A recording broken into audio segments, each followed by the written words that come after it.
Hello everyone, CBSE 9th class history का chapter first आज हम डिस्कस करेंगे। चैप्टर फर्स्ट का नाम है फ्रेंच रेवोल्यूशन। जैसे कि फ्रांस एक कंट्री है यूरोप के अंदर। यूरोप में उस टाइम पे हर जगह किंग या क्वीन का यहाँ पर रूल था, उसको बोलते हैं मोनार्ची सिस्टम ऑफ गवर्नमेंट। तो वहाँ पर हर जगह राजा रानी हैं यूरोपीय कंट्रीज़ में। तो फ्रांस में भी एक किंग था, रूल किया करता, उसका नाम था लुइस 16। तो वहाँ का जो रूल था वो एकदम से जो है बहुत ही परेशान करने वाला सिस्टम था। फ्रांस के अंदर सोसाइटी उनकी अलग अलग 3 पार्ट्स में 3 क्लास में डिवाइड थी, जिन्हें फर्स्ट स्टेट, सेकंड स्टेट और थर्ड स्टेट कहते हैं। थर्ड स्टेट में उस टाइम पे एजुकेटेड लोग थे, सर्विस वाले लोग थे, कुछ मर्चेंट, बिजनेसमैन, कुछ फार्मर भी थे यहाँ पे, कुछ आर्टिसन वगैरह थे इसमें, ठीक है। तो यही लोग गवर्नमेंट को पे किया करते, किंग को पे किया करते और साथ में चर्च को भी पे करना पड़ता था। तो ये लोग बड़े परेशान थे क्योंकि अपर क्लास के दोनों जो स्टेट हैं वो किसी भी तरह का कोई टैक्स नहीं देते थे। तो सारा टैक्स का जिम्मेदारी थर्ड स्टेट पे थी। तो यहाँ पर हम देखेंगे किस तरह से फ्रेंच रेवोल्यूशन हुआ, क्या इसके रीजन थे, क्या इसका रिजल्ट रहा, ठीक है। तो let's start with the French revolution. French revolution started in 1789। 1789 में फ्रेंच रेवोल्यूशन हुआ था। यहाँ पे ये डेट है इसकी मेंशन हो रखी है। The series of event started by middle class. ध्यान रखना, ये रेवोल्यूशन स्टार्ट किया गया था मिडिल क्लास के द्वारा और परेशान थे वो अपर क्लास से, second of the upper classes.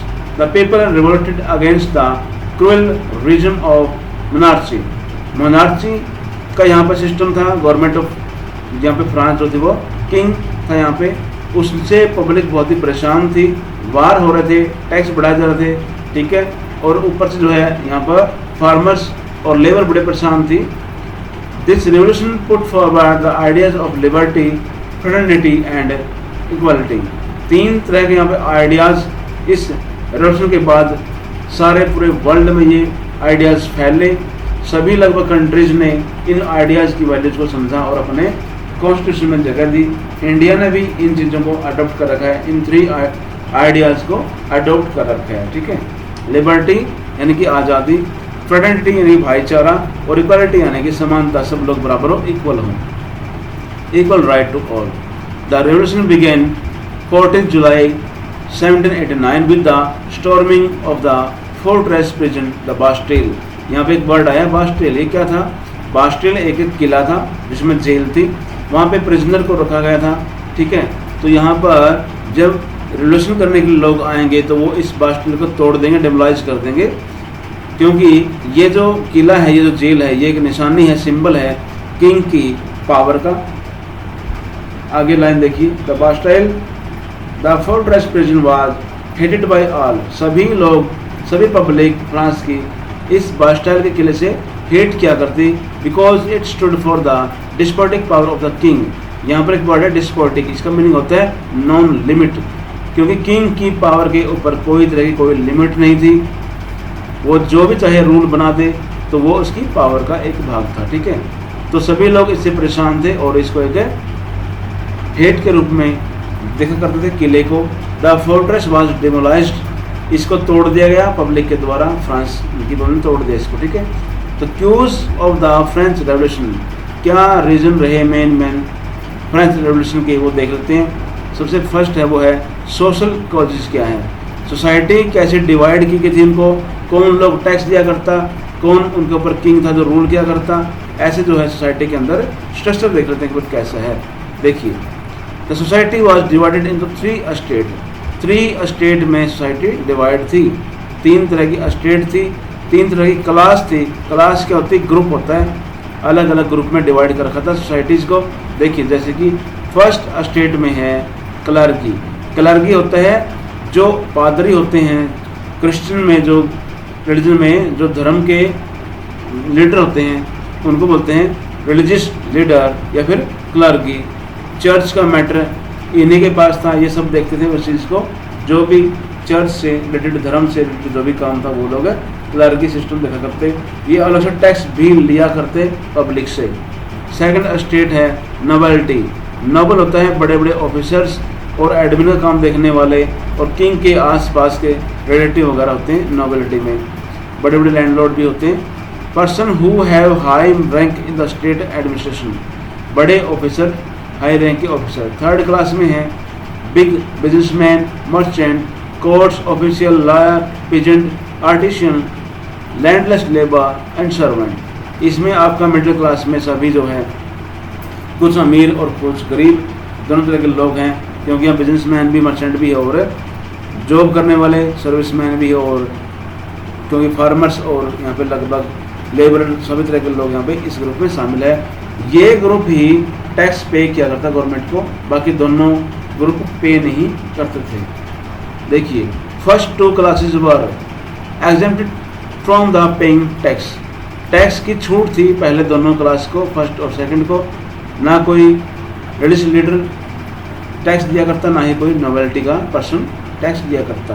They enjoy privileges by birth, वो बर्थ के आधार पर अपने कुछ सुविधाएं थी, छूट थी, उनको एंजॉय किया करते। Novelty classes also enjoy feudal provision. देखिए, नॉवेल्टी भी जो है वो एक फ्यूडल प्रिविलेजेस को वो एंजॉय किया करती है, यानी कि फ्यूडल का होता है जो स्टार्ट मिडिल एज में जो है वहाँ पे मेडिवल जो वहाँ पे टाइम था, उस टाइम पे जो है एक सिस्टम था एडमिनिस्ट्रेशन का, उसमें जो बड़ा लैंडलॉर्ड था या फिर जो बड़ा सेना का अध्यक्ष हुआ करता, किंग का साथी हुआ करता, वो किंग को हेल्प किया करता टैक्स कलेक्शन में और सर्विस दिया करता सेना की फोर्स की, ठीक है। तो उसको कुछ बदले में सुविधाएं मिला करती, छूट मिला करती, उसको बोलते हैं फ्यूडल प्रिविलेजेस। ये लोग नॉवेल्टी के पास थे, तो टैक्स में छूट थी इन दोनों क्लर्की और नॉवेल्टी को। Only the member of third state had to pay taxes to the state, government को पे करने के लिए, टैक्स पे करने के लिए केवल थर्ड स्टेट की रिस्पॉन्सिबिलिटी थी। थर्ड स्टेट में वही सारे ऊपर दिखा रखे हमने, मर्चेंट वगैरह, फार्मर्स वगैरह। टैक्स दो तरीके के टैक्स थे यहाँ पे, दो तरह के टैक्स थे, टू टाइप ऑफ टैक्स। एक था डायरेक्ट टैक्स जिसको कहते हैं टाइटली, ठीक है, टाइटली बोलते हैं, TAILLE, डायरेक्ट टैक्स था, ये गवर्नमेंट को पे किया करते। सेकंड टैक्स था आपका ये टैक्स है, यहाँ पे टैक्स थे, ठीक है, ये चर्च को दिया जाया करता फार्मर्स के द्वारा। फार्मर्स यह टैक्स चर्च को देते थे। एक ये टैक्स हो गया, एक डायरेक्ट टैक्स हो गया। इसके अलावा कुछ इनडायरेक्ट टैक्स भी थे, जैसे कि ये रहा इनडायरेक्ट टैक्स जो है, इनमें इंक्लूड था जो डेली के डेली आपके साल्ट वगैरह है, तम्बाकू वगैरह है, अनाज वगैरह के ऊपर टैक्स लिया जाता था गवर्नमेंट के द्वारा। यानी एक टैक्स गवर्नमेंट लोगी इनडायरेक्ट, एक लेगी डायरेक्ट, और एक हुआ चर्च को देने के लिए, वो होगा पिथे। तीन टाइप के टैक्स यहाँ पे पब्लिक जो है थर्ड स्टेट की वो पे किया करती थी। Clergy and nobility were 10% of population, population में केवल 10% थे ये लोग, सेकंड और फर्स्ट क्लास के लोग, nobility and clergy. But process 60% of land, लेकिन इनके पास लगभग 60% ज़मीन थी, लैंड और प्रॉपर्टी थी। यानी 10% पीपल्स के पास 60% लैंड और प्रॉपर्टी थी। थर्ड स्टेट में 90% पॉपुलेशन थी, लेकिन उनके पास केवल 40% लैंड और प्रॉपर्टी थी, ठीक है। तो यहाँ पे क्या है, इनइक्वालिटी है टैक्स में भी और प्रॉपर्टी में भी। आगे देखिए, सेकंड है इकोनॉमिक कॉजेज। सोशल कॉज में हमने देखा सोसाइटी 3 टाइप्स में डिवाइड की गई है, 3 क्लास में, और फर्स्ट एंड सेकंड क्लास को जो है कोई भी टैक्स में जो यहाँ पे नहीं पे करना पड़ता। थर्ड स्टेट बड़ी परेशान है, उनके पास प्रोडक्टिविटी कम है, यानी इनइक्वालिटी वहाँ पे। सेकंड में क्या है, इकोनॉमिक कॉज क्या है, एक तो है सब्सिस्टेंस क्राइसिस, ये फूड जब कम हो जाए ना, फूड ग्रेन कम हो जाए, ब्रेड कम हो जाए, खाने के लिए सामान ना मिले, उस टाइम पे बोलते हैं इस चीज़ को subsistence crisis. The population of France rose from about 23 million in 1715 to 28 million in 1789। Population बहुत बढ़ गई थी फ्रांस की इस टाइम पीरियड के दौरान। सेकंड है दिस इंक्रीज्ड, देखो जब पॉपुलेशन बढ़ेगी, इंक्रीज होगी, तो क्या होगा, फूड ग्रेन की डिमांड बढ़ेगी, ठीक है। और फूड ग्रेन अगर उस हिसाब से नहीं बढ़ा तो क्या हो जाएगा, एक क्राइसिस आएगा, लोग भूखे मरना शुरू कर देंगे, प्राइस बढ़ जाएंगे, प्राइस में इंक्रीज हो जाएगा, प्राइस वगैरह फूड ग्रेन का। ब्रेड लेने जाओगे, दूध लेने जाओगे, खाने का सामान लेने जाओगे, सब कुछ महंगा हो जाएगा, ठीक है। तो यहाँ पे वही हुआ, देखिए this increase the demand of food grain, food grain की डिमांड बढ़ गई, इंक्रीज हो गई। Production could not keep pace with the demand, which ultimately increased the price of the food grain. जो प्रोडक्शन था वो पूरा नहीं हो पाया डिमांड के अकॉर्डिंग, इसीलिए जो है प्राइस बढ़ाने पड़े और प्राइस इंक्रीज हो गई। मान लो आपके पास थोड़ा सा सामान है मार्केट में, दुकान में, शॉप के ऊपर, और सभी लोग वहाँ पे चले गए लेने के लिए, तो क्या हो जाएगा, उसका रेट बढ़ जाता है ऑटोमेटिकली। ठीक है, डिमांड के साथ ही प्राइस टिके हुए होते हैं, प्राइस बढ़ जाता है यहाँ पे। आगे क्या है, most worker has work as labourer in the workshop and they did not see increase in their wages. अब रेट तो बढ़ चुके हैं उसके फूड वगैरह के, फूड ग्रेन के, लेकिन जो सैलरी है फार्मर्स की और जो लेबर है उनकी सैलरी वगैरह जो वो नहीं बढ़ी, तो इसका मतलब क्या है, उनके पास से फूड लेने के लिए भी पैसे नहीं थे। ठीक है, situation become verse whenever drought और हेल रिड्यूस द हार्वेस्ट। अब ऊपर से क्या हुआ, फार्मर्स की जो फसल है उसको जब आया मौसम आया, उसके बाद जो है यहाँ पर हेल स्टॉर्म हो गया या सूखा पड़ गया, ऐसी सिचुएशन भी कई बार हुई, यानी कि फसल भी खराब हो गई साथ में, और जो फूड ग्रेन पहले से ही शॉर्टेज है और ऊपर से फसल भी खराब होगी, तो रेट जो है बहुत ज़्यादा इंक्रीज हो जाएंगे। ठीक है, this lead to scarcity of food grain और subsistence crisis which started occurring frequently during ordination। तो यहाँ पे क्या है, एक स्टार्ट हो जाएगा, एक तरह का क्राइसिस जो है, फूड क्राइसिस स्टार्ट हो गया फ्रांस के अंदर, यानी इकोनॉमिक में क्या था, यहाँ पर पॉपुलेशन बढ़ जाती है, फूड ग्रेन की शॉर्टेज है, और ऊपर से जो है मौसम भी अच्छा नहीं है, ड्राउट वगैरह यहाँ पे हो गया, या फिर कहीं पे हेल हो गया। उसके बाद क्या है, यहाँ पे प्राइस ज़्यादा बढ़ जाएंगे और जो रेट है सैलरी वगैरह वह कम रहती है। तो यहाँ पर हर चीज़ जो है आपस में जो कोऑर्डिनेशन नहीं हो रहा, तो जो है यहाँ पर डिमांड ज़्यादा है और सप्लाई उसकी कम है, प्रोडक्शन कम है, इसीलिए जो है एक फूड ग्रेन का क्राइसिस यहाँ पे स्टार्ट हो जाएगा। ठीक है, ये केवल मिडिल क्लास के लोगों के लिए है, सबके लिए नहीं है। क्राइसिस केवल मिडिल क्लास के लोगों के ऊपर आता है, क्योंकि वो उन्हीं को टैक्स देना है और उन्हीं के पास जो है फूड वगैरह भी नहीं है। थर्ड पॉइंट है यहाँ पे, पॉलिटिकल कॉज क्या थे, पॉलिटिकल रीजन क्या रहे इस चीज़ के। देखिए पॉलिटिकल में क्या है, किंग था यहाँ पर, Louis 16 came into power in 1774। 1774 में किंग बना लुइस 16 क्यों लगा रखा है, क्योंकि लुइस नाम के यहाँ पर 16 किंग हो चुके हैं इस फैमिली में। एंड फाउंड एम्पटी ट्रेजरी, ये जो ट्रेजरी था, खजाना खाली हो चुका था इस टाइम पे। लॉन्ग ईयर्स ऑफ वार, क्योंकि लंबे समय तक युद्ध चल रहे थे, वार चल रहे यूरोप के अंदर। At drain the financial of the France का जो पैसा है, फाइनेंशियल रिसोर्सेज है, वो सारे चले जाते हैं, इसे ख़त्म हो जाते हैं, अपने खजाना खाली हो जाता है। Under Louis 16 France had the 13 American colony. France का किंग भी इन्वॉल्व था वार के अंदर। वार कहाँ हो रहा था, अमेरिका में एक वार हुआ था ब्रिटेन के खिलाफ। ठीक है, अमेरिकन जो है वो ब्रिटेन का पहले एक कॉलोनी थी, ब्रिटेन इस पर कब्जा कर रखा था अमेरिका के ऊपर। तो यूएस अपनी फ्रीडम स्ट्रगल लड़ रहा था यहाँ पे ब्रिटेन के खिलाफ, तो फ्रांस से हेल्प मांगी और फ्रांस ने हेल्प की थी अमेरिकन की, ताकि वो ब्रिटेन से आज़ाद हो जाए। ठीक है, तो यहाँ पर इंडिपेंडेंस के लिए हेल्प की ब्रिटेन की। इस चक्कर में क्या हो गया, उसके पास और ज़्यादा जो है डेब्ट हो गया, ऋण हो गया, कर्जा हो गया। ठीक है, लीवर जो क्या होता है यहाँ पे, लिब्रे एक करेंसी है फ्रांस की, जो पुरानी करेंसी हुआ करती लिब्रे थी। तो कर्ज जो है बढ़ जाता है, यानी कि डेब्ट बहुत ज़्यादा बढ़ जाएगा, लोन बढ़ जाएगा, गवर्नमेंट के ऊपर प्रेशर आ जाएगा फाइनेंशियली। ठीक है, क्योंकि वार में अगर वार करना करोगे, स्टार्ट करोगे, तो बहुत ज़्यादा फाइनेंस आपके पास होना चाहिए, पर आपको लोन लेना पड़ेगा, तो इसने लोन ले रखा था already. And extravagant court at the immense palace of Versailles also cost a lot। इसके अलावा देखिए पैसे कहाँ गया, एक तो खजाना पहले से खाली है, इम्पोर्टेड ट्रेजरी।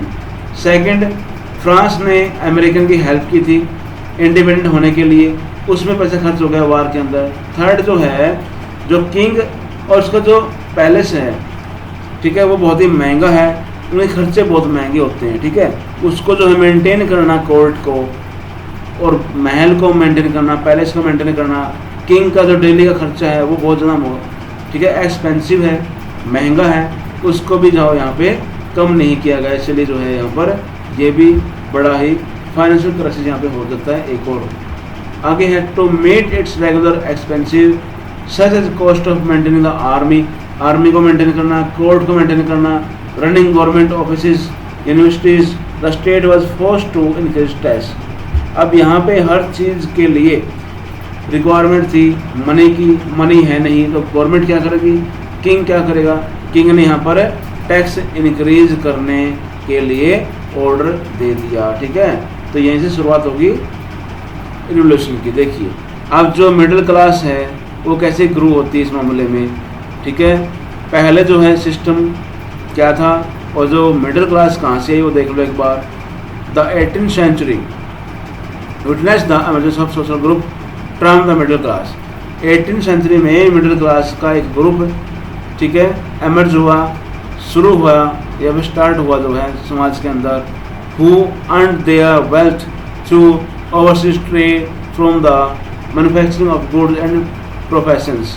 जो मिडिल क्लास के लोग थे वो नए नए अमीर बने थे, इन्होंने अपने इनकम के अलग अलग सोर्सेज छेड़ रखे थे, जैसे कि ट्रेडिंग क्या करते ये लोग, जॉब क्या करते, ठीक है, तो फूड एंड क्या नाम है गुड्स वगैरह के मैन्युफैक्चरिंग क्या करते, प्रोडक्शन हाउस थे बहुत सारे।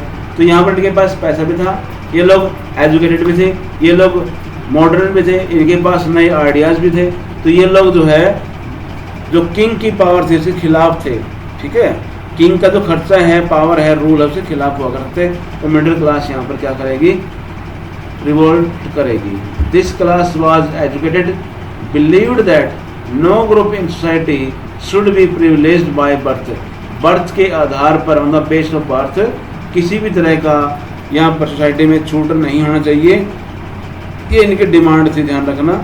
मिडिल क्लास की डिमांड है कि सभी इक्वल हों, कोई यहाँ पर किंग या फिर जो है छूट वाला ना हो, सभी को टैक्स पे करना पड़ेगा अगर वो सोसाइटी में रहते हैं तो। ठीक है, आगे है, they were inspired by the ideas put forward by the various philosopher. Europe में उस टाइम पे कुछ ऐसे एजुकेटेड लोग थे जिन्होंने कुछ नए आइडियाज़ सोसाइटी को दिए थे, जैसे रूसो था, लॉक था, मॉन्टेस्क्यू था, नीचे नाम दे रखे हैं। इन्होंने बुक लिखी, अपने जो है पेपर पब्लिश किए, अपने न्यूज़पेपर मैगजीन वगैरह में थॉट्स दिए, तो उनसे पब्लिक बड़ी इंस्पायर हुई कि इक्वलिटी भी आ सकती है, सबको बराबर राइट्स मिल सकते हैं।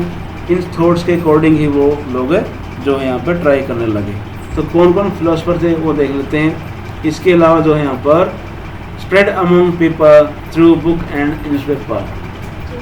The American constitution and it's guarantee of individual right was an important example for the politicians of France. France के थिंकर्स के पास एक एग्जाम्पल और था, वो था अमेरिकन कॉन्स्टिट्यूशन और उसके इंडिविजुअल राइट्स की गारंटी का। क्योंकि यूएसए इंडिपेंडेंट हो चुका था, उसने अपने सिटीजन को सबको इक्वल राइट्स प्रोवाइड किए थे, अपना खुद का कॉन्स्टिट्यूशन बनाया था, संविधान बनाया था। तो यहाँ पर जो इक्वालिटी आ चुकी थी वो भी एग्जाम्पल फ्रांस के सामने था। ठीक है, क्योंकि 76 में यूएसए इंडिपेंडेंट हुआ और 79 में ये रिवोल्ट होगा, तो ये पहले हो चुका है यूएसए वाला। तो फिलोसफर कौन है और क्या उनका कंट्रीब्यूशन है रिवोल्यूशन में, वो एक बार नोट कर लो, देख लो। जॉन लॉक एक राइटर है, उसने एक बुक लिखी, उसका नाम था टू ट्रीटाइज ऑफ गवर्नमेंट। ठीक है, इन विच ही क्रिटिसाइज, वो क्या करेगा, ये राइटर एक बुक लिखेगा और अपनी बुक में कुछ आइडियाज़ देगा नए नए। वो कहेगा जो मोनार्की सिस्टम है, डिवाइनिटी है, जो किंग है उसके पास एब्सोल्यूट राइट नहीं होना चाहिए, इसको ख़त्म होना चाहिए, सबको इक्वल राइट होना चाहिए। ठीक है, उसको क्रिटिसाइज किया इस राइटर ने। सेकंड था जीन जैक्स रोसो, इसने बुक लिखी सोशल कॉन्ट्रैक्ट। इसने कहा कि गवर्नमेंट जो है वो पब्लिक के द्वारा चूज होना चाहिए, यानी डेमोक्रेसी होना चाहिए। इसका मीनिंग ये था, यानी he proposed a form of government based on social contact between people and their representative। ठीक है, पब्लिक अगर चूज करेगी किसी को, वो रूल करेगा पब्लिक के बिहाफ पे। ठीक है, किंग नहीं होना चाहिए, किंग के खिलाफ थे। थर्ड राइटर है मॉन्टेस्क्यू, ये क्या कहता है, written a book spirit of the laws के नाम से ये है, एक अपनी बुक पब्लिश करेगा। And he proposed a division of power with in the government between the legislative, executive and judiciary. यानी हमने फर्स्ट चैप्टर में पढ़ा था डेमोक्रेसी के बारे में, उससे 3 ऑर्गन्स होते हैं, 3 ऑर्गन्स में पावर्स को शेयर किया जाए, डिवाइड किया जाए, ये इस बुक में लिखा हुआ था। यानी गवर्नमेंट बने उसकी पावर को भी शेयर किया जाए अलग अलग ऑर्गन्स में, ठीक है। The outbreak of revolution, revolution कैसे हुआ एकदम से देखिए। Louis 16 called the assembly of the state general to pass his proposal of increase tax. अपने टैक्स को इंक्रीज करने के लिए जनरल असेंबली बुलाई गई थी लुइस किंग के द्वारा। The first and second state sent 300, ठीक है। तो फर्स्ट स्टेट से 300, सेकंड स्टेट से भी 300, तो 600 यहाँ पे हो गए दोनों के कैंडिडेट। और थर्ड स्टेट से अकेले 600 मेंबर यहाँ पे चले गए थे जनरल स्टेट में। यानी टोटल 1200 कैंडिडेट जनरल स्टेट में थे उस टाइम पे फ्रांस के अंदर। आगे है according to the principle of the each state have 1 vote. इसमें एक था प्रोसीजर, वो था कि सबके पास 1 वोट होगा, ठीक है। हर स्टेट का अपना 1 वोट होता है, वो यहाँ पे था procedure. But member of third state demanding individual voting right.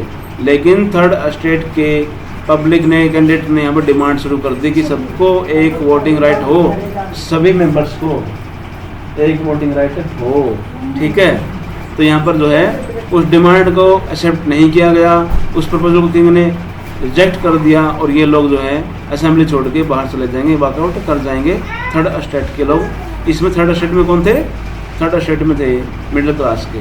After rejection of this proposal by the king, member of third state वो work out the assembly in protest. Protest start कर देंगे, कहाँ पर करेंगे देखो, 20 June the representative of the third state assemble in the hall of the indoor tennis court में इकट्ठे होंगे और वहाँ पर वर्साइल का एक पैलेस है, बड़ा महल है, उसमें इंडोर गेम टेनिस के हुआ करते, वहाँ पे इकट्ठे हुए और अपने आप को नेशनल असेंबली के रूप में क्या डिक्लेयर कर दिया और एक ड्राफ्ट बनाना शुरू कर दिया फ्रांस के कॉन्स्टिट्यूशन का। यानी अपना नया कॉन्स्टिट्यूशन यहाँ बनाया जाएगा और मोनार्ची की पावर कम किया जाएगा, लिमिट की जाएगी।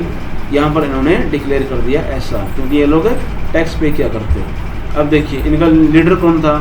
2 लीडर थे इनके यहाँ पे, इस क्लास के नहीं थे लेकिन फिर भी इन्होंने लीड किया था इस मोबाइल, ठीक है। एक था मिराबियो ए नोबल था ये। सेकंड था एबे शेसिस जो एक पादरी था, प्राइस्ट था। इन्होंने लीड किया, थर्ड स्टेट को लीड किया था, ठीक है। ये थे लीडर इस रेवोल्यूशन के। आगे है while the National Assembly was busy at Versailles drafting a constitution, national assembly यानी मिडिल क्लास के लोग जब उस टाइम पे नया संविधान बनाने जा रहे थे, बिजी थे अपने काम में, तो फ्रांस बहुत सारा ट्रबल में था, परेशान था, क्योंकि वहाँ पे फूड ग्रेन की डिमांड बढ़ रही थी और प्राइस इंक्रीज हो रहे थे। Okay, while the National Assembly was busy at Versailles drafting a constitution, the rest of France was in trouble.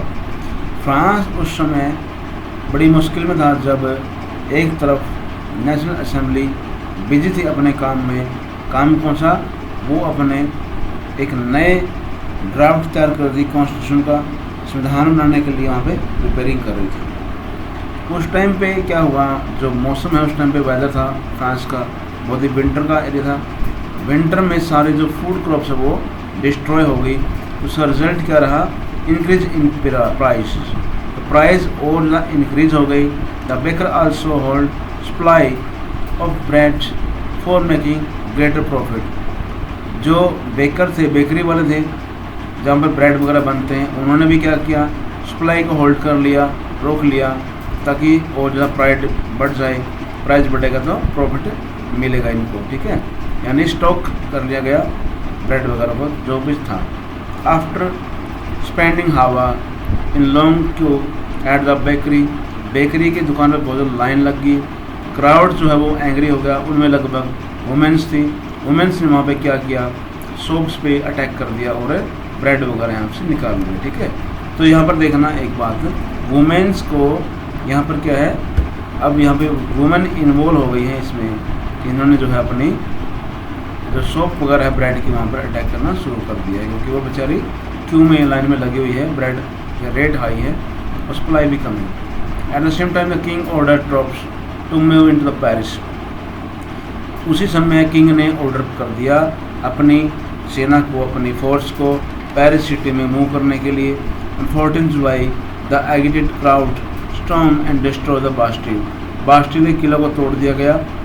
जो स्ट्राइक करने वाले लोग थे उन्होंने 14 जुलाई को।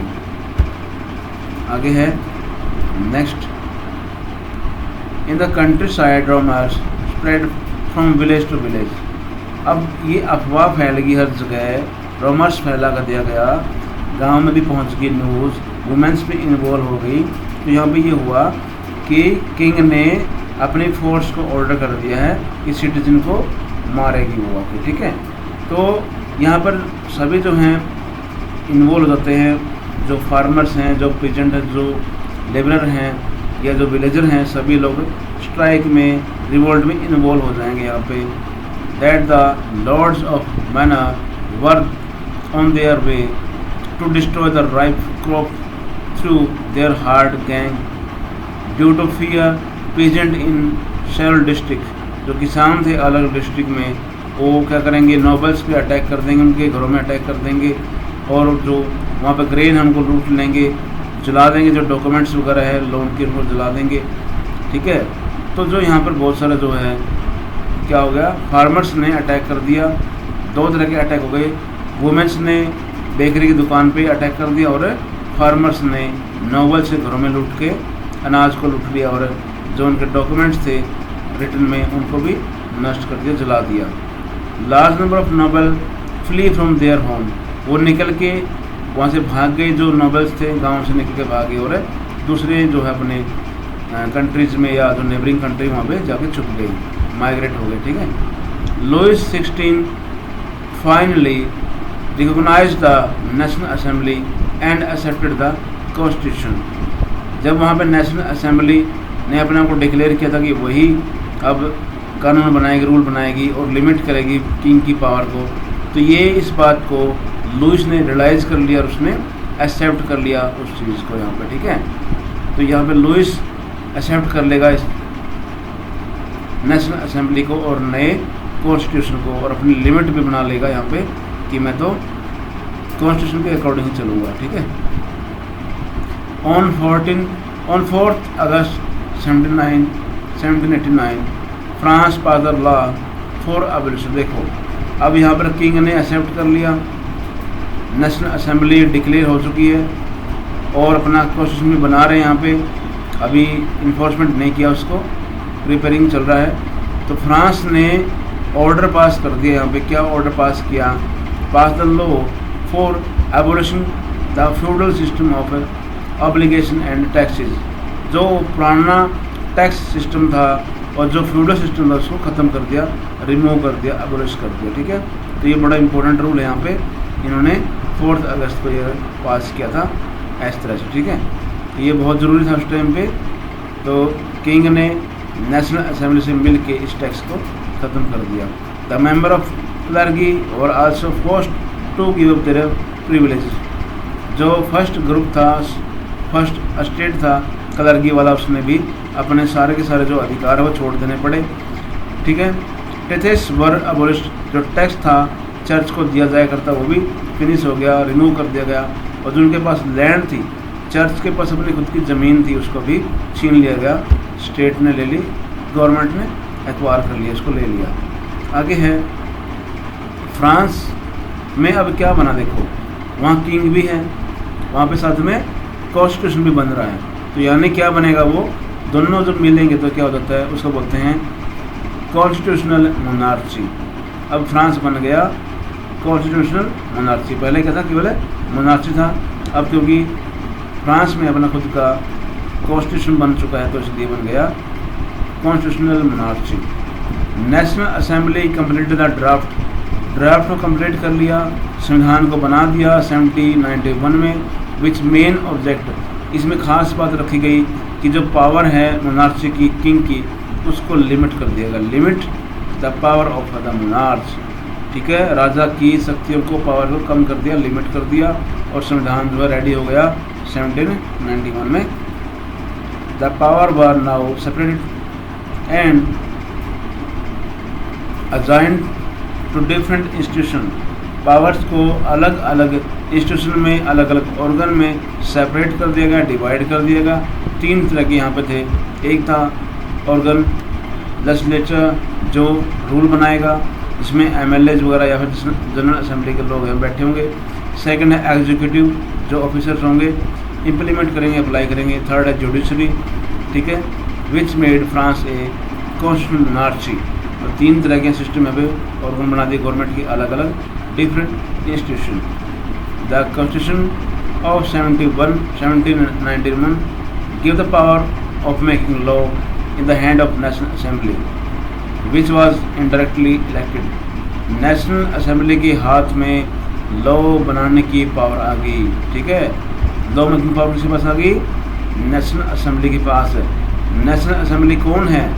ये पब्लिक के द्वारा इनडायरेक्टली इलेक्ट की गई, चूज की गई है, वो लोग ही हैं, ठीक है, जिन्होंने वोटिंग किया है, उन्होंने असेंबली को चूज किया। देखिए यहाँ पे दे रखा होगा, the national assembly was elected by A group of इलेक्टर। देखिए एक ग्रुप था इलेक्टर का, उन्होंने नेशनल असेंबली को इलेक्ट किया।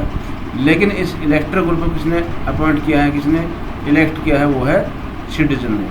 यानी सबको वोटिंग राइट नहीं मिला। ध्यान रखना, फ्रांस में रेवोल्यूशन के बाद भी इक्वल राइट नहीं मिले वोटिंग के। वोटिंग केवल टैक्स देने वाले जो मैन हैं, केवल मैन को मिले, वुमेन्स को नहीं राइट मिले, किसी भी वुमेन को नहीं मिले, ठीक है। और जिसके पास टैक्स देने के लिए पैसा है, केवल उसी को राइट दिया गया वोटिंग का। उसको कहते हैं एक्टिव सिटीजन।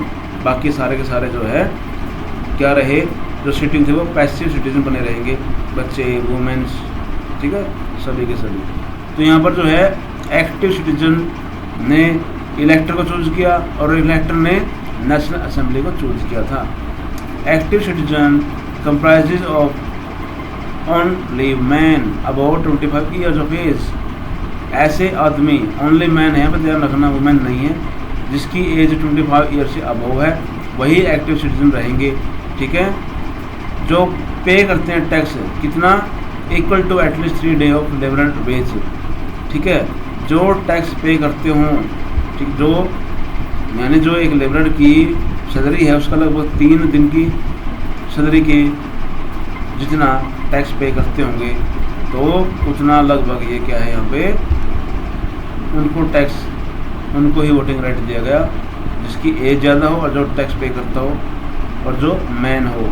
3 कंडीशन थी वोटिंग राइट के लिए, मैन हो, 25 एज हो और टैक्स पेबल हो, ठीक है। 3 पॉइंट्स यहाँ पे। The remaining man and all women, देख रहा, all women were class as passive citizen who had no voting right. बाकी किसी को भी वोटिंग राइट नहीं था। अब ध्यान रखना, आगे वुमेन भी राइट की डिमांड करेगी। रेवोल्यूशन के बाद भी जो है इक्वलिटी नहीं आई यहाँ पे अभी तक। France constitution at that time, constitution begin with the declaration of right of man and citizen. इसका नाम था सिटीजन और मैन राइट्स का। Rights as right to life, इन्होंने क्या अडॉप्ट किया? राइट टू लाइफ दिया, राइट ऑफ फ्रीडम दिया, फ्रीडम ऑफ स्पीच दिया, opinion, equality for law, law के अकॉर्डिंग इक्वलिटी है। सोसाइटी में इक्वलिटी नहीं है अभी तक मैन वुमेन की। Were given to the each human being by birth, इनको सबको दे दी गई बाय बर्थ, चाहे वो कोई भी हो। ये जो राइट हैं ये सबको मिले हैं। Could not be taken away, ना ही ये वापस लिए जा सकते हैं, लेकिन वोटिंग राइट सबको नहीं दिया। It was duty to the state to protect the each citizen natural right, ये नेचुरल राइट थे और इनको गवर्नमेंट छीन नहीं सकती, बल्कि गवर्नमेंट इसको प्रोटेक्ट करेगी, ठीक है। अब यहाँ पे कुछ सिंबल्स हैं, पॉलिटिकल सिंबल है, उसके बारे में देख लेते हैं। ये क्या है देखिए, एक है ब्रोकन चेन। ब्रोकन चेन यानी चेन है टूटी हुई। क्या सिंबल है वो? Stand for the act of becoming free, आज़ादी का प्रतीक है वो, क्योंकि चेन टूट जाती है तो बंदा जो है वो फ्री हो जाता है, आज़ाद हो जाता है। पहले बंधा हुआ था चेन से। द हैंडल ऑफ रोड और फेसेस, ये है so strength lie in unity, unity का प्रतीक है, ये सिंबल है, सिंबल ऑफ यूनिटी। जो रोड है, रोड का बंडल है बांधा हुआ। थर्ड है eye within triangle radiating light, the all seeing eye stand for knowledge, knowledge का सिंबल है। Structure a symbol of royal power का सिंबल है ये। और आगे है symbol of eternity, snake biting tail from the ring, एक ring के तरह का स्नेक बना हुआ है जो अपने पूंछ को मुंह में लिए हुए है, यानी कि उसका कोई आगा और पीछा नहीं है। वो क्या है? इक्वलिटी का प्रतीक है। रेड फ्रेंड कैप, एक कैप है रेड कलर की, जो लोग फ्री हो जाएंगे स्लेव से वो पहनेंगे इसको, ठीक है। ये भी फ्रीडम का प्रतीक है, सिंबल है। ब्लू वाइट रेड, 3 कलर है, इसको बोलते हैं ट्राई कलर। ये नेशनल कलर है फ्रांस का, अभी भी इनका झंडे में है, फ्लैग में है। द विंग्ड वुमेन, पंख वाली वुमेन है, उड़ने वाली, ये कौन है? पर्सनिफिकेशन किया गया है ऑफ लॉ, यानी कानून की देवी है ये, ठीक है, गॉडेस ऑफ लॉ। आगे है द लॉ टैबलेट, एक संविधान की पुस्तिका है, कानून की पुस्तिका है, उसमें जो है लाई द सिंपल ऑल, सबके लिए बराबर और इक्वल बिफोर इट बनाया गया, यानी कानून के सामने सब बराबर होंगे, सबके लिए कानून सेम होगा, ये बता रखा है, ठीक है। इसमें फ्रांस एबोलिश्ड मोनार्ची बिकम रिपब्लिक, पहले फ्रांस क्या बना? स्टार्टिंग में था मोनार्ची था, किंग था, फिर रेवोल्यूशन हुआ तो एक नया संविधान बन गया, कॉन्स्टिट्यूशन बन गया, तो वो बन गया था कॉन्स्टिट्यूशनल मोनार्ची बना। फिर अब जो है मोनार्ची को हटा देंगे, एबोलिश कर देंगे और रिपब्लिक बन जाएगा। रिपब्लिक क्या होता है? जहाँ पर इलेक्टेड प्रेसिडेंट हो या फिर elected head of the state हो, उसको होता है रिपब्लिक। किंग जहाँ पे हो वो रिपब्लिक नहीं होता, जैसे ब्रिटेन में अभी भी किंग है, किंग और क्वीन है, तो वो रिपब्लिक नहीं है, ध्यान रखना। इंडिया रिपब्लिक है क्योंकि इंडिया में इलेक्टेड प्रेसिडेंट है। Louis 16 had sign the constitution, उन्हें साइन कर दिए किंग ने, but the he entered into secret negotiation with the king of Persia, king ने साइन तो कर दिए, किंग ने अपने पावर कम करने के ऊपर साइन तो कर दिए, लेकिन वो अभी भी चाहता है कि इसकी पावर पूरी बने रहे, इसीलिए उसने क्या किया? सीक्रेटली अपने जो रिलेटिव हैं आसपास की कंट्रीज में किंग, उनसे हेल्प लेना स्टार्ट कर दिया और बातचीत स्टार्ट कर दी, ठीक है। Ruler of other neighbouring country to were worry by the develop France, France में जो रेवोल्यूशन हुआ कहीं वो दूसरी कंट्रियों में ना हो जाए, तो नेबरिंग कंट्री भी ऐसे चिंता में थी, परेशानी थी कि कहीं हमारे यहाँ पे जो है फ्रांस की तरह कोई जो है रेवोल्यूशन ना हो जाए और हमारी पावर न चले जाए, तो वो भी चाहती हैं कि उन रेवोल्यूशन करने वालों को मार देंगे फ्रांस में, तो वो भी फ्रांस के किंग लुइस के साथ हेल्प करना चाहती हैं, ठीक है। Before this could happen the national assembly, लेकिन ये बातें पूरी नहीं हुई अब तक। जैसे ही नेशनल असेंबली ने क्या कर दिया? वोट कर दिया, उसने पर्शिया और ऑस्ट्रिया के खिलाफ वार डिक्लेयर कर दिया पहले ही, ठीक है। उनकी बातचीत चल रही थी कि वो हम अटैक करेंगे, लेकिन उससे पहले ही नेशनल असेंबली ने यानी फ्रांस ने अटैक कर दिया पर्शिया और ऑस्ट्रिया के खिलाफ वार डिक्लेयर कर दिया। 1000 of volunteer join the army, बहुत सारे स्टेट से लोग अपने आप जो है आर्मी ज्वाइन की, ठीक है। वार लड़ा, people saw the war as a war the people against king and aristocrat all over Europe. इस वार को एक सिंबल के रूप में देखा गया, मॉडल के रूप में देखा गया कि जो पीपल हैं, पब्लिक आम जनता, उन्होंने वार स्टार्ट किया किंग और स्पेशल लोगों के खिलाफ, उनके अधिकारों के खिलाफ, और पूरे वर्ल्ड में, पूरे यूरोप में ये फैलेगा, वहीं होगा। द पैट्रियट सॉन्ग, इस टाइम पे जो है नए नए फ्लैग, ट्राई कलर फ्लैग आया, ट्राई कलर के बाद जो है यहाँ पे एक सॉन्ग होगा, नेशनल एंथम आया, तो बहुत सी चीज़ें यहाँ पे कंपोज की गई, अलग अलग गाने वगैरह जो बहुत ही पैट्रियटिक थे।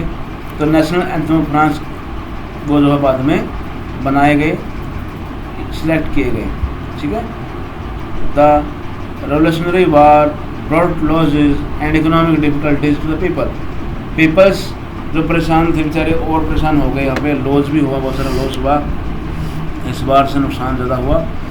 The constitution of 1791 gave political right only the brother section of the society.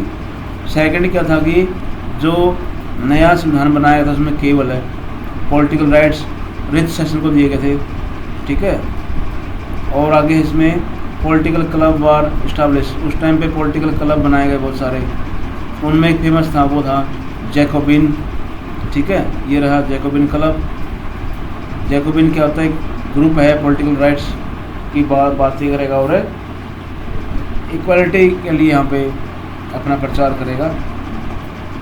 The member of Jacobin club belong mainly the less prosperous section of the society, गरीब लोग थे। समाज shopkeeper, artisan, servant, daily wage worker सभी इसमें शामिल थे। इनका leader था मैक्सिमिलियन रॉस्फेयर, ये था लीडर इसका जैकोबिन क्लब का। पॉलिटिकल राइट्स की डिमांड करेंगे ये लोग, ध्यान रखना। दूसरी क्रांति करेंगे, रिवोल्यूशन करेंगे। Jacobin start wearing long strip trouser, trouser पहना करते। Came to be known as the sans culottes, literally meaning those without knee breaches.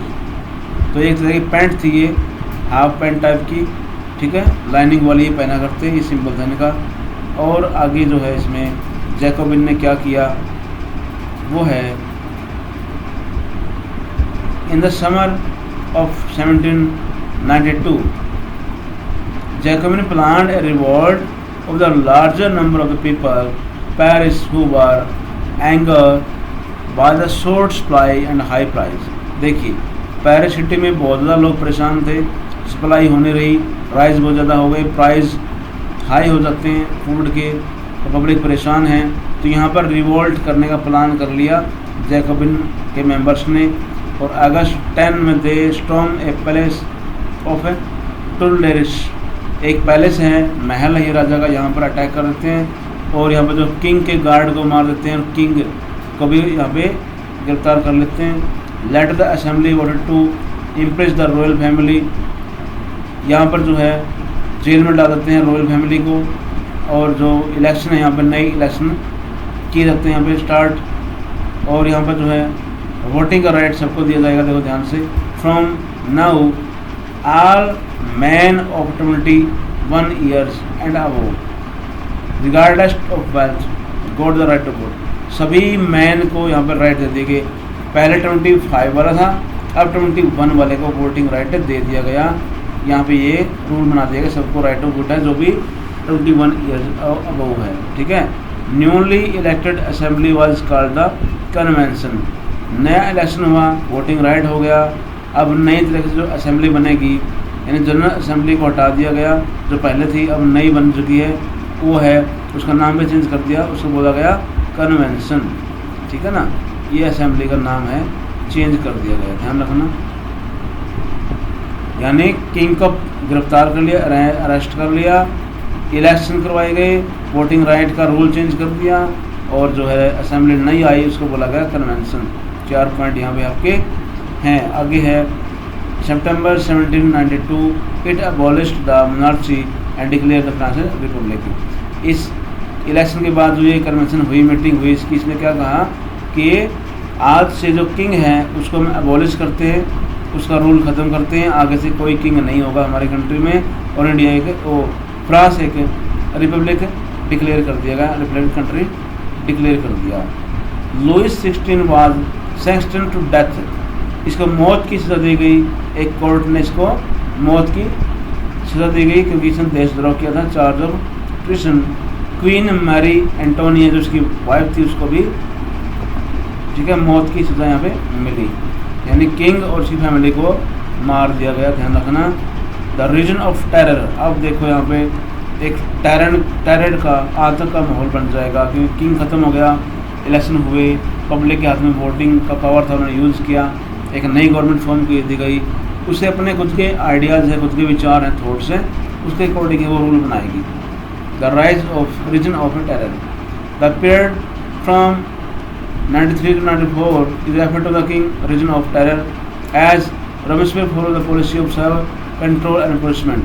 जो लीडर था जैकोबिन क्लब का, उसने यहाँ पर अपनी पूरी कंट्रोल कर ली और बहुत ज़्यादा पुनिशमेंट दिया करता वो लोगों को जो भी इसके खिलाफ बोलता, ठीक है, जो दूसरी पार्टी का है, जो इसके विचारों को नहीं मानता, थॉट्स को नहीं मानता, इसके ऑर्डर को नहीं मानता, उसी को मरवा दिया करता ये। All his enemy ex noble clergy member of other political party, इन सब को मरवा देगा ये, ठीक है ना। ओन पार्टी जो इसके बात नहीं मानता leader, his method were arrested imprisoned and guillotined. यहाँ पे एक वर्ड आएगा, पहले इसको अरेस्ट करेंगे, फिर इसको जेल में डाल देंगे, फिर इसको गुलेटिन कर देंगे। गुलेटिन क्या होता है? एक मशीन है, लोगों को मारती, गले काटती है, बहुत बड़ा इसमें फरसा लगा होता है ऊपर, ठीक, काटने के लिए कटर है, उसमें गर्दन लगा देंगे और मार देंगे, उसको बोलते हैं गुलेटिन। क्योंकि ये इन्वेंटेड की थी गुलेटिन के द्वारा, उसके नाम पे इसका नाम रख दिया। Robespierre government issue law placing a maximum ceiling on the wage and prices, meat and bread were rationed, ठीक है, खाने का सामान जो है वो राशन के थ्रू पहुंचा दिया जाता, ऐसा रूल बना दिया गया, और जो प्राइस वेज वगैरह बढ़ा दिए गए। Peasant were forced to transport their grain, ठीक है, जो पीजेंट का ग्रेन था, फसल थी, वो ज़बरदस्ती जो ट्रांसपोर्ट करवा ली गई, सिटी के अंदर करवा ली गई। Sell it a price fixed by the government, government ने जो फिक्स प्राइस किया उसी पे बेच दिया गया इसको। Use of more expensive white floor was forbidden, all citizens were required to eat equality bread and a loaf made of whole wheat। ये जो खाना स्पेशल है, एक मेन्यू बना दिया गया कि पब्लिक वही खाएगी, ठीक है। Instead of traditional monsieur, sir and madam कहा करते पहले फ्रांस में, उसकी जगह पर चेंज कर दिया गया, सभी को सिटीजन कहा जाने लगा। ध्यान रखना, सर और मैडम बोलते हैं, उनकी जगह सिटीजन कहा जाने लगा। Churches were shut down, church को बंद कर दिया गया। Their building converted into barracks और ऑफिस, जो उनकी बिल्डिंग थी उनको ऑफिस बना दिया गया। Robespierre pursue his policies so harshly that even his supporter began to demand moderation. ध्यान देना, जो उसके साथी थे रॉसफेयर के, जैकोबिन क्लब के हाथ में पावर आने के बाद बड़ा बुरा हुआ, ठीक है। उन्होंने किंग को मार दिया, किंग की फैमिली को मार दिया, पावर अपने हाथ में ले ली, नई पॉलिसी बनाने, लेकिन पब्लिक परेशान रही, पब्लिक को परेशान किया गया, ठीक है। नए रूल बना दिए गए। खुद जैकोबिन क्लब के जो मेंबर थे, फ्रेंड थे इसके रॉसफेयर के, वो भी परेशान हो गए और फ्रीडम चाहने लगे। Finally he was convicted by the court. फिर इसके बाद 1794 में कोर्ट ने रॉसफेयर को ही अरेस्ट करवा दिया और उसको जो है अपराधी घोषित करके जेल में डाल दिया। बाद में इसको बुलेटिन कर दिया, नहीं मार दिया गया इसको भी, ठीक है। तो जैकोबिन क्लब के हेड को ही यहाँ पे मार दिया गया, वो भी किंग की तरह रूल करने लग गया था। अब यहाँ पे वर्ड है गुलेटिन, क्या होता है, what is guillotine? The guillotine is a device consist of two pole, दो पोल होते हैं, एक ब्लेड होता है, with a person is beheaded, जिससे कि एक आदमी को गले से काट के मार दिया जाता है। It was named after doctor guillotine who invented it. Guillotine ने इसको इन्वेंट किया था, उसी के नाम पे इसका नाम रखा गया। ए directory rule in France, France में इसके बाद क्या हुआ, रूल चेंज हो गया, जैकोबिन क्लब से एक नई वहाँ पे ग्रुप बना और डायरेक्टरी कहा जाएगा था इसको। A new constitution was introduce which deny to vote non property society of section of society, ठीक है। वही आगा दोबारा वाला, नॉन प्रॉपर्टी वाले को जो है राइट टू वोट को डिनाई किया गया। It provided for two elected legislative council, यहाँ पर जो है काउंसिल बनाई गई लेजिस्लेटिव की, इलेक्टेड होगी जो। अपॉइंटेड ए डायरेक्टरी, उसने डायरेक्टरी को अपॉइंट किया। डायरेक्टरी क्या होता है? डायरेक्टरी होता है an executive made of the 5 member, directory में 5 मेंबर होंगे, ये पूरी गवर्नमेंट को होल्ड करेंगे, चलाएंगे, ठीक है। ये directory. Director of an clash with the legislative council who then shout to dismiss them. Directory से उनका क्या हुआ, कॉन्फ्लिक्ट हो गया, क्लैश हो गया, डिस्प्यूट हो गया, द पॉलिटिकल इंस्टेबिलिटी होगी इसके अंदर। फ्रांस के अंदर क्या हुआ, गवर्नमेंट चल नहीं पा रही, इनस्टेबल है, कभी कुछ होता है, ठीक है। तो यहाँ पर जो है एक नई मिलिट्री डिक्टेटर का राइज होगा जिसका नाम होगा नेपोलियन बोनापार्ट। ठीक है, इस कंडीशन का सिचुएशन का लाभ उठाएगा नेपोलियन। ठीक है, वुमेन रेवोल्यूशन भी होगा इसके बीच में। वो क्या है देखिए, क्योंकि वुमेन्स के पास राइट नहीं थे, इसमें भी रेवोल्यूशन किया। From the very beginning women were active participant in the revolution. They hope their involvement would pressurize the revolutionary government to introduce measures to improve their lives. Most women of third state had to work for the living, laundries, seller, domestic worker। जो है ये गरीब औरतें सारी third state की थी, लेकिन थी educated. Most women did not have access का एजुकेशन एंड जॉब ट्रेनिंग नहीं थी इनके पास, ना ही एजुकेशन का राइट था, ना वोटिंग का राइट था। तो बहुत सारी औरतें जो लेबर के रूप में, सर्वेंट के रूप में काम किया करती। To discuss and voice their interest women started their own political club. उन्होंने अपने खुद के पॉलिटिकल क्लब बना लिए वुमेन्स ने। इसका नाम रखा गया the society of revolutionary and Republic women was most famous होता है। इनमें से एक था ये बेस्ट वुमेन्स का राइट की डिमांड करने वाला क्लब था। Women were disappointed that the Constitution of 1791 reduced them to passive citizen। इनको पैसिव सिटीजन में रखा गया क्योंकि इनको वोटिंग राइट नहीं दिया गया था, ध्यान रखना। They demanded right to vote, to be elected assembly and hold the political office। इन्होंने डिमांड कर दी कि राइट हो, वोटिंग का राइट हो, इलेक्शन का राइट हो और असेंबली में जाके पॉलिटिकल पावर का राइट होना चाहिए वुमेन्स को। The revolutionary government did introduce law that help improve the life of women। तो यहाँ पर जो है वुमेन की लाइफ को इम्प्रूवमेंट करने के लिए वहाँ पर जो काम किए गए थे गवर्नमेंट के द्वारा। ठीक है, कुछ स्कूल, ट्रेनिंग स्कूल वगैरह गर्ल्स के लिए कंपल्सरी एजुकेशन वगैरह स्टार्ट किए गए थे। और वहाँ पर जो है मैरिज के लिए या फिर डाइवर्स के लिए अलग से रूल बनाए गए थे, मैन वुमेन को इक्वल करने के लिए। Women would now train to job. अब जॉब वगैरह भी हो गई इनकी और एजुकेशन भी हो गया, अपना खुद का बिजनेस भी स्टार्ट कर सकती हैं। During the reign of terror the new government issue law ordering closure of women club. इसके बाद जब जैकोबिन वाले आए थे उन्होंने क्या किया, उन्होंने तो वुमेन्स क्लब को बंद कर दिया, पॉलिटिकल एक्टिविटी को बंद कर दिया था। Many prominent women were arrested, बहुत सी औरतों को पकड़ लिया गया। तो ये क्या है, फाइनली जब है वोटिंग राइट बहुत लास्ट में मिला है फ्रांस में, 1946 में मिला है। ठीक है, तो वुमेन्स को राइट फ्रांस में नहीं थे, ध्यान रखना। The evolution of slavery. Slave system को ख़त्म किया गया। स्लेव होते हैं दास, मजदूर, इनको फोर्स्ड लेबर किया जाता है। और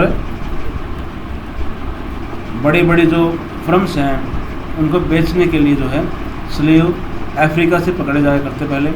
ये क्यों हुआ सिस्टम, क्योंकि जो करेबियन एक एरिया है करेबिया, वहाँ पर जो है कॉलोनी है फ्रांस की, वहाँ तम्बाकू, शुगर, इंडिगो वगैरह, कॉफ़ी वगैरह, टी वगैरह वहाँ पर उस टाइम में प्लांट थे सारे, एग्रीकल्चर हुआ करता। उसमें जो है लेबर की ज़रूरत थी, लेकिन फ्रांस के लोग वहाँ जड़ाना चाहते थे। तो वहाँ से क्या किया गया, फिर जो स्लेव पकड़े गए, स्लेव को ट्रेडिंग स्टार्ट हो गई, स्लेव पकड़ के बेचना, आगे काम पे लगाना। ये जो है 17वीं सेंचुरी में ट्रेडिंग ऑफ स्लेव स्टार्ट हो गई थी। ठीक है, ब्रिटेन भी इन्वॉल्व था, फ्रांस भी, सभी यूरोपियन कंट्री इसमें इन्वॉल्व थे। लगभग Asia, South America, African continent से ये लोग स्लेव को लेके आया करते। French merchant sail from their ports African coast, they were brought slave from local chief train. वहाँ से जो है पकड़ के अफ्रीकन कोस्ट से इनको लेके आया करते। Branded and shackled the slave were packed tightly on the ship. Ship में डाल दिया करता इनको बांध बूंद के, और 3-4 महीने के लिए जो है यहाँ पे शिप चला करती, अटलांटिक ओशन पार किया करती, वहाँ पहुँचा करती। कैरेबियन में, कैरेबिया जो क्यूबा वगैरह वहाँ पे, साउथ वेस्ट इंडीज़ वगैरह सारे कंट्री वहाँ पे है। वहाँ में गन्ना शीट, वहाँ पे टी, शुगर, गन्ना वगैरह जहाँ ज़्यादा होता है, तम्बाकू, इंडिगो वगैरह। They were sold to plantation owner. आगे उनको बेच दिया करता जहाँ पर वो काम किया करते, और एक बड़ी मार्केट थी इनकी सेल करने के लिए। आगे जो है एक पोर्ट का नाम दे रखा है Bordeaux, and Nantes on their economic prosperity. Slave trade में शामिल दोनों यहाँ पर ये पोर्ट जहाँ से शिप चलती है लेके ट्रेडिंग को। National assembly had long debate for about whether the right of man should be French subject including those of the colony. अब यहाँ पे नेशनल असेंबली में डिबेट चल रहा था, क्या करें, ख़त्म करें नहीं करें, but it not pass the any law. देखो स्लेव सिस्टम था, स्लेव ख़त्म करने के कोई बिल नहीं बना था उस टाइम पे। फाइनली जो है जैकोबिन जो गवर्नमेंट आई थी उसने 1794 में जो है एबोलिश किया था सैलरी सिस्टम को फ्रांसीसी कॉलोनी से। ठीक है, ध्यान रखना। लेकिन बाद में नेपोलियन इसको स्टार्ट करेगा, दोबारा से रिस्टार्ट कर देगा और फाइनली जो है वो फ्रेंच कॉलोनी से जो है 1848 में एबोलिश किया जाएगा स्लेवरी सिस्टम को। रेवोल्यूशन एंड एवरीडे लाइफ, जो ये रेवोल्यूशन हुए इसमें आम जनता, आम पब्लिक कैसे परेशान हुई उसके बारे में यहाँ पर दिखा रखा है। बास्टिल को ख़त्म किया गया पहले, सेंसरशिप खत्म हुई जो थी उसके ऊपर, न्यूज़पेपर के ऊपर सेंसरशिप था। Declaration of right man citizen बनाया गया, एक राइट दिया गया केवल मैन को, पेपर वगैरह छपे। ठीक है, प्ले सॉन्ग, पैट्रियट सॉन्ग वगैरह, ग्रुप वगैरह बने, जैकोबिन क्लब वगैरह बना। ये इसका रेवोल्यूशन के बाद की बात है। लेकिन इसमें जो है नेपोलियन बोनापार्ट जो वो कैसे राइज करेगा वो है मेन बात यहाँ पर। देखिए टेररिज्म के अंदर जो है इंस्टेबिलिटी रही गवर्नमेंट में पॉलिटिकल। इसके बाद जो है 1804 में नेपोलियन बोनापार्ट जो अपने आप को एक फ्रांस का एम्परर डिक्लेयर कर देगा और वो क्या करेगा, कंट्रीज उसकी नेबर कंट्री वहाँ पे अधिकार कर लेगा फोर्सफुली और अपने खुद की फैमिली के मेंबर को क्राउन राजा बना देगा वहाँ पे। ठीक है, यानी खुद भी बन गया, अपनी फैमिली के मेंबर्स को भी नेबर्स कंट्री में बना दिया ताकि हेल्प मिलती रहे। फिर क्या करेगा वो, यूरोप में मॉडर्नाइज के रूप में वहाँ पे वो अपने आप को सिंबल एक रोल मॉडल के रूप में दिखाएगा कि मैं करूँगा तुम्हें फ्री, हर चीज़ से इक्वलिटी दूंगा तुम्हें। उसने इसके लिए रूल बनाया, लॉ बनाए, कोड बनाया, उसको बोलते हैं नेपोलियन कोड। 1804 में बना था ये Napoleon code. He introduce many laws, Napoleon code कहा जाता है उनको, such as the protection of private property, private property की प्रोटेक्शन और uniform system of weight measurement को इसने प्रोवाइड किया। मैंने वेलकम नेपोलियन, नेपोलियन को बहुत से लोगों ने वेलकम किया कि ये तो बड़ा अच्छा हुआ, फ्री कर रहा लोगों को क्योंकि ये फ्रीडम दे रहे हैं। But soon Napoleon army come to the views everywhere the invading force, लेकिन बाद में जहाँ जहाँ फोर्स गई इसकी पूरे यूरोप के अंदर इसको एक आक्रमणकारी के रूप में देखा जाने लगा बाद में। और जो ब्रिटेन है, रशिया है, सारे इकट्ठे हो गए, वो क्या करेंगे, वाटरलू एक वार होगा उसमें हरा देंगे इसको और गिरफ्तार कर लेंगे 1815 में। ठीक है, फाइनली डिफीटेड एज वाटरलू, हरा दिया जाएगा इसको। अब देखना है फ्रांस के रेवोल्यूशन से क्या आइडियाज़ मिले हमें। वो 3 आइडियाज़ थे, लिबर्टी, फ्रेटर्निटी, इक्वालिटी। ठीक है, ये आइडियाज़ पहली बार है फ्रेंच रेवोल्यूशन में आए और पूरे वर्ल्ड में स्प्रेड हुए। इसमें क्या है, डेमोक्रेटिक राइट वगैरह दिए गए और पूरे वर्ल्ड में जो फ्रांस से जो यूरोप में गई पहले बात थी 19वीं सेंचुरी में, फिर पूरे वर्ल्ड में फैले। और फ्यूडल सिस्टम जो है यहाँ पे एबोलिश किया गया, रिमूव किया गया हर जगह पूरे वर्ल्ड में। टैक्स सिस्टम को चेंज किया गया, राइट्स दिए गए। ठीक है, चर्च पे कंट्रोल किया गया, यानी कि धार्मिक स्थानों पे चर्च कंट्रोल किया गया। और जो इंडियन लीडर है वो भी इससे इंस्पायर हुए थे। ये थे कौन, टीपू सुल्तान, जैकोबिन क्लब का मेंबर था, राजा राम मोहन राय भी इसमें बड़ा इंस्पायर हुआ था। ठीक है, तो ये था आज का चैप्टर आपका। Thank you, all the best. Subscribe जरूर किया करो, कोई भी जो है आपकी वीडियो आए। Okay, thank you.